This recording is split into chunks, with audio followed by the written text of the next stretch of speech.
Imagine you're living 74,000 years ago. You're not in a city. There are no farms, no electricity, no supermarkets, no hospitals. Your entire world is a small group of people moving through the landscape, hunting, gathering, making fires, and trying to survive. And then the Earth erupts. Not a normal volcano, not an eruption you could simply run away from, a supervolcano. Deep beneath what is now Sumatra, Indonesia, enormous amounts of magma were building toward one of the largest known explosive eruptions of the last several million years.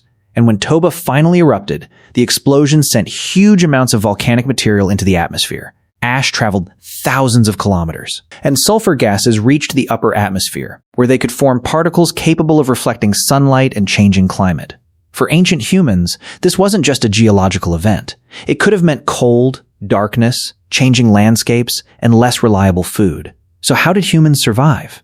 And perhaps even more importantly, did Toba really come close to wiping us out? For a long time, scientists had a terrifying answer. The eruption was so enormous that researchers proposed it may have triggered a volcanic winter. The basic idea is simple. When a massive eruption sends sulfur high into the atmosphere, those gases can transform into tiny sulfate particles. And those particles can reflect some incoming sunlight back into space. Less sunlight reaching Earth's surface can mean cooling. And if temperatures fall, ecosystems can change. Plants can become less productive. Animals can become harder to find. And for hunter-gatherers, that can become a serious problem. Because ancient humans didn't have warehouses full of food. They couldn't turn on a heater. They couldn't order food. They couldn't simply move into a supermarket. If the environment changed, their food supply changed with it. Some climate models suggest that a Toba-scale eruption could have produced substantial regional cooling, potentially lasting for years. But here's where the story gets interesting, because the traditional picture may have been too simple. For decades, Toba was linked to a proposed human population bottleneck. The idea was that the eruption caused such severe environmental disruption that human populations collapsed dramatically. This became known as the Toba catastrophe theory.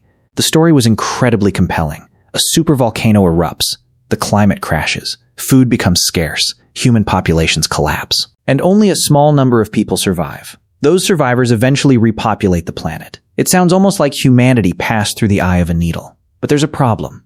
The archaeological evidence doesn't fit that story everywhere. And one of the most important clues comes from a place you might not expect. India. At a site called Daba, in the Middle Sun River Valley of northern India, archaeologists found stone tools associated with human occupation spanning the period around the Toba eruption. The deposits cover roughly 80,000 to 65,000 years ago, and the stone tool technology continues across the time of the eruption. In other words, people were there. And the archaeological record doesn't show an obvious technological collapse caused by Toba. That's important because India wasn't thousands of kilometers away from the eruption. It was in the region where volcanic material from Toba actually reached. So if the eruption completely destroyed human populations across South Asia, we would expect the archaeological record to show something dramatic. Instead, researchers found evidence of continued occupation. And India isn't the only place that raises questions. Travel much farther west, to the southern coast of Africa. At archaeological sites there, researchers discovered microscopic volcanic glass shards that chemically match the material produced by the Toba eruption. These tiny particles traveled an astonishing distance from Sumatra. But what's even more interesting is what was found alongside them: evidence of human activity. The archaeological layers show people living in the region around the time of the eruption, and researchers concluded that the humans living there didn't simply disappear. In fact, they appear to have thrived through the Toba event and the harsh glacial conditions that followed. So what does that tell us? It doesn't mean Toba was harmless, and it doesn't prove that every human population on Earth was unaffected. Climate impacts can vary dramatically from one region to another. But it does tell us something incredibly important. Humans weren't simply helpless victims waiting for the environment to kill them. They had options. Imagine you're one of those people. The sky becomes strange. The landscape around you changes. Some plants become less abundant. Animals may move to different areas. Your usual hunting grounds might no longer provide enough food. What do? You move. You search. You adapt. And most importantly, you cooperate. Remember what made humans unusual in the first place. We weren't the fastest animals. We weren't the strongest. Our babies were incredibly dependent. And individual humans weren't particularly impressive predators.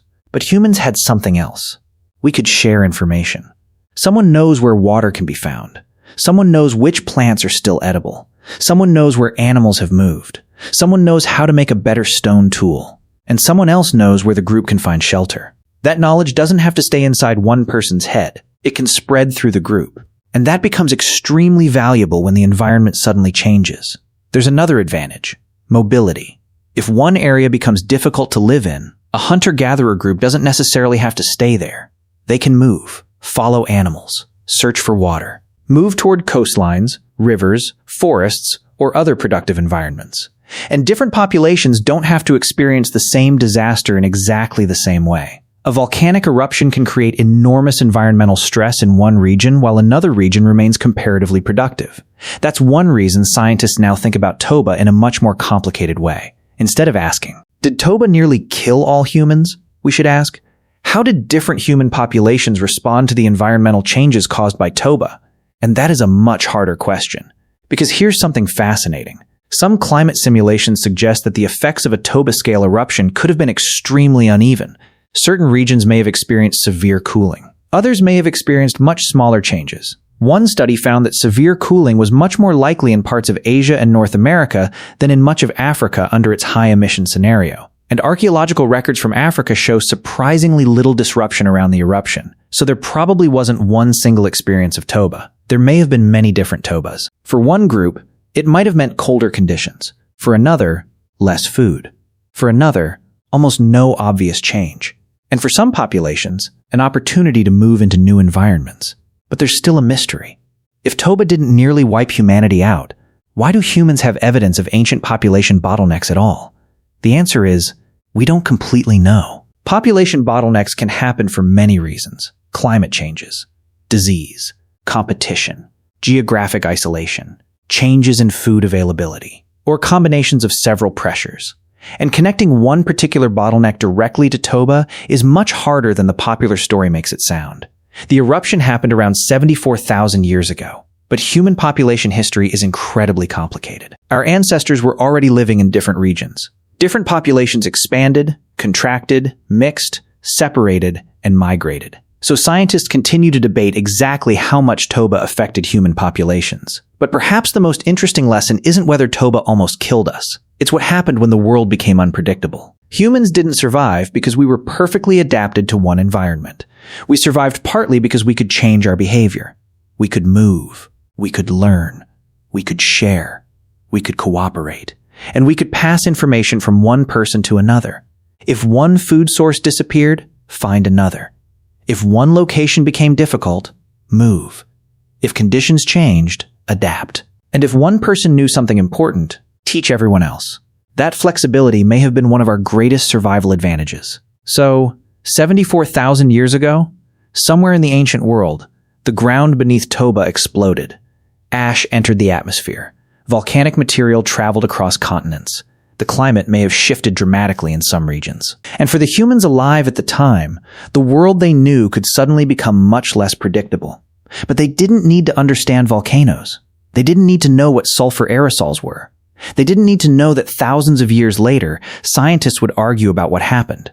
They only needed to do what humans had already been doing for generations. Find food. Find water. Stay warm. Move when necessary. Help each other. And adapt. Because the most remarkable part of the Toba story may not be that humanity survived the world's most powerful eruptions. It's that we may have been better at surviving change than we ever realized. And somewhere in that ancient landscape, while the sky was changing, humans were still making fires, still making tools, still searching for food, still caring for their children, and still moving forward. 74,000 years later, we're still here.